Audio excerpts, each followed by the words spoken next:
Hello, everyone. Ron here from L.T.L Tutoring Central, and I'm here to talk about reading. Surprise, surprise. I often talk about reading and how important it is for learning, but it's also important for pleasure. And it's incredible how much we can learn even when we're just reading for pleasure. It might just be a mystery novel or a suspenseful piece of work, short stories.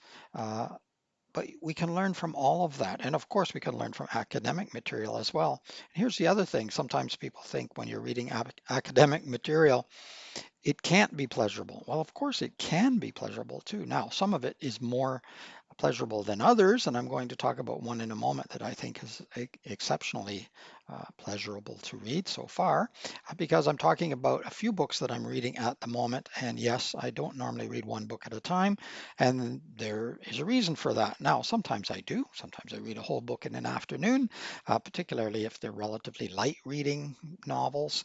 But often I'll have several books going because, first of all, that's the way my brain works. And secondly, sometimes I'm in the mood for a short story. Sometimes in the mood for something a bit more academic. Sometimes I'm in the mood for a mystery. Sometimes I'm in the mood for something funny. So depending, just like watching television shows or movies, you might not be in the mood for the same type of thing every day or every hour, in fact. So I'm just going to mention a few of the books that I'm reading now, but you can tell me, what are you reading and what is your interest? Do you have a genre that you're most interested in? Some people read almost only one genre, like science fiction only or mystery only. I like to mix it up. I think all genres if it's written well, of course. But I do have some favorites. I used to really love science fiction. I still do enjoy a really good science fiction. Some of them I think are not so great, but a really good one I still enjoy. Mysteries can be very good. Again, some of them are just written sort of as routine, so that's less interesting. It's more like candy, but that can be fun if you just sort of feel like zoning out and having some fun with it. But there are some excellent mysteries as well. So one of the books that I'm reading right now is, oh, before I get into that, I should mention, if you don't mind, hit that subscribe button on the channel. If you have already, thank you very much for that. I appreciate it. I have to be careful here. I'm whistling into the microphone. Uh, yeah, subscribing, liking videos, commenting, all of that helps the channel, and sharing videos as well. The channel is growing nicely, so let's keep that going. And the notifications also help if you click on the notifications.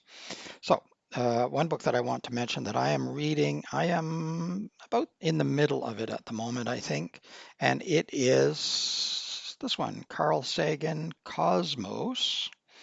This particular version has a new foreword by Neil deGrasse Tyson, but I'm going to read a little bit from the back of the book. There's the book there, the copy that I have, but there are many copies. It's been reprinted many, many times. So I'm going to read what it says on the back. Cosmos is one of the best-selling science books of all time.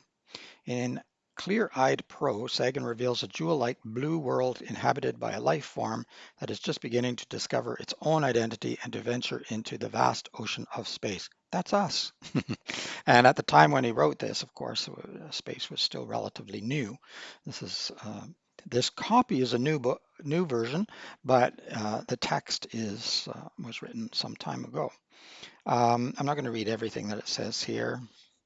Cosmos retraces the 14 billion years of cosmic evolution that have transformed matter into consciousness, exploring such topics as the origin of life, the human brain, Egyptian hieroglyphics, spacecraft missions, the death of the sun, the evolution of galaxies, and the forces and individuals who helped to shape modern science. So, not too much. Actually, it's loaded with lots of interesting ideas and stories, and the way he presents the material is what I really like, because it's accessible to everybody, or almost everybody. If you can read English, and I'm sure it's probably been translated in other language, it's accessible to you, because sometimes science texts, and especially things about space or evolution, can be really difficult to read, and in some cases impossible for the layman to totally understand. But he presents these ideas and thoughts and facts.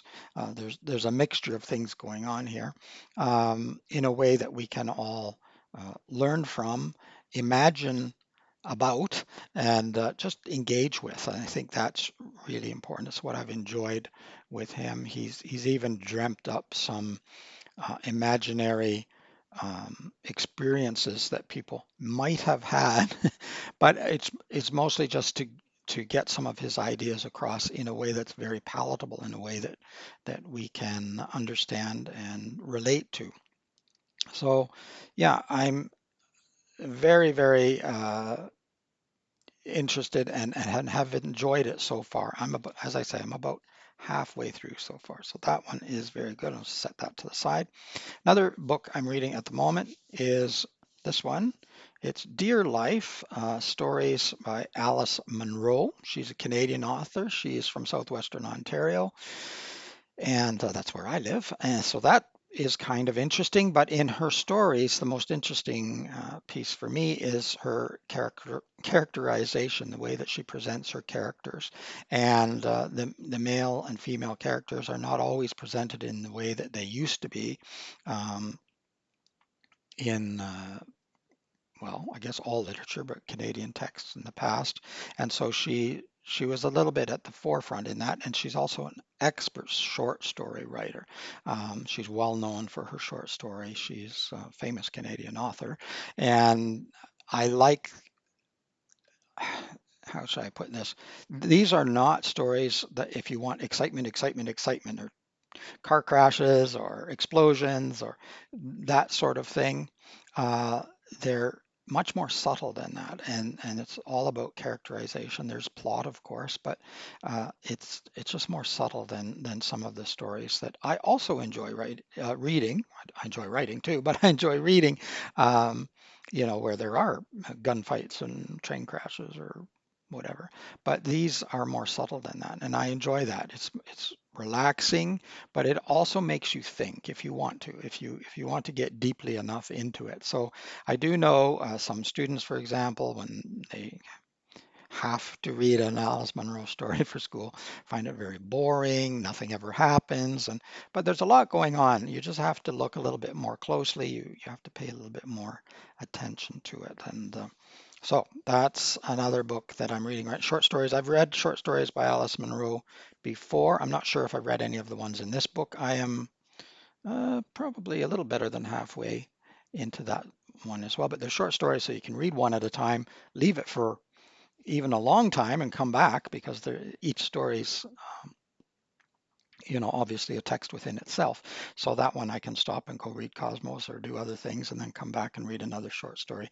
They don't take a very, very long time to read. These ones are particularly short. Some of her short stories are a bit longer than that. So you might be interested in that. Another book that I am honestly just barely touching on at the moment is this one. It's going to be hard for you to see that. Actually, I should have taken that price tag off better too. Communism, Fascism, and Democracy, the Theoretical Foundations. So some light reading there. um, I've just kind of touched on it so far, and I'm planning on reading more of it. And again, it will probably be intermittent reading. It's a collection. I'm just opening it up so that I can see some of the names here. And it's talking, as the title says, about communism and fascism and democracy. But what it is a collection of different thinkers, authors, people throughout the years explaining these ideas. So under utopian socialism, for example, they have Friedrich Engels, they have um, Charles Fourier, Robert Owen, and then there's dialectics, and they've got Hegel and Marx and materialism, Marx again, Engels again, Karl Marx we're talking about, the theory of dialectical and historical materialism.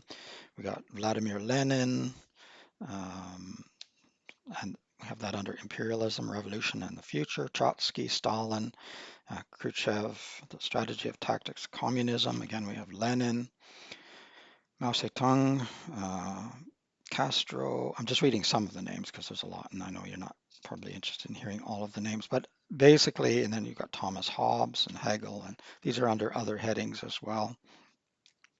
Rosenberg, Huber, Bentham, philosopher John Stuart Mill, one of my favorites, um, John Dewey, etc., etc. John Stuart Mill, John Stuart Mill's awesome. So lots of different authors, thinkers, politicians, etc., and some of their ideas throughout. And it's an old book. I've had it for ages. I bought it from a used bookstore many, many years ago. And originally, it was written in 1962, it looks like. I bought it probably in the 1990s, probably, and I have never read it. Sometimes I go to used bookstores and pick up a bunch of books, and then they get lost in the shuffle. And so I thought, no, I'm going to try this one. And maybe I tried it and it is a bit heavy reading and maybe I gave up on it. I can't remember, but I'm giving it a shot on and off at least and see if I can learn a little bit more about these ideas because we have a thought about what communism is and democracy and socialism and fascism and all of these things. But do we really have a full understanding? Well, I know I don't really. So I thought that would be interesting for me to get into. And that is a bit more academic, of course. Anyway, that's just a few. I do actually have a Kobo that I read stories on, and it has a number of, well, it does have Shakespeare on there, but it has a number of lighter stories as well and some poetry, etc. But often I'm reading mystery stories on there, much lighter reading, very easy. So when I need to relax and just have a good read and maybe get excited about what's happening in the story, I'll do that. I didn't bring the Kobo down here though. And I can't remember what the last one was I read on that one. I haven't been on it for a little bit. That's all I have to say for now, except that I want you to enjoy your reading, whether you're reading for school, whether you're reading academic type material, whether you're reading just for pure pleasure, but I want you to enjoy all of your reading. Sometimes people, even when they go to read for pleasure, they don't enjoy it. They find it a chore. It shouldn't be. Try to find a way to sit back, relax. You might have to do it consciously for a while until you get used to the idea that just grasping some of the major ideas or the major plot or some of the characterization, you don't have to understand everything all at once. That's fine. And then once you start to relax, you probably understand much more. All right, I've already gone much longer than I really planned to on this video. I just want to give you an idea of some of the things I'm reading currently. Uh, it changes frequently, although some books hang around for a long time because I read them piecemeal. And like I say, with short stories, you can come back to them at any time and you can reread them very quickly and easily as well. So that's fun. Check out some of the playlists on the channel. We do have a story reading and there's short stories there and poetry and there's some Shakespeare a little bit, which just started, and lots of other videos with collocations and idioms, etc. as well. If you haven't hit that subscribe button, now is your chance to do it. Join in this wonderful community. Thank you to all the viewers who have liked videos, subscribed to the channel, hit the notifications, commented, sent me messages, sometimes through my email as well. Remember, I do tutoring in person at the big table behind me here, and this is my shadow here that's visiting as always. And I also do online tutoring, so I can teach students all around the world. If you're interested in a free information meeting, just shoot me an email. That doesn't mean shoot me, it means send me an email. And I can send you some possible days and times where we can have a free information meeting. There's no obligation. We just meet and greet and chat and decide if there's anything I can do to help in your educational endeavors. In the meantime, keep learning, keep having fun. It is Ron from L.T.L Tutoring Central. Bye bye for now.